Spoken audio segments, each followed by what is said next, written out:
I thought it'd be kind of fun if we did like a new style video where we do ABG practice questions together and go through how we figure out what they are. So let's get started. pH is going to be 7.55.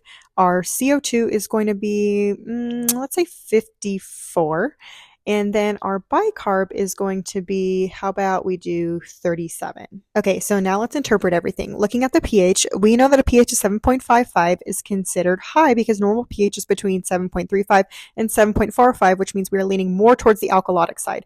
For CO2, we also can tell that this is high, and we know elevated CO2s lean more towards the acidotic side. So we know there's some sort of compensation going on.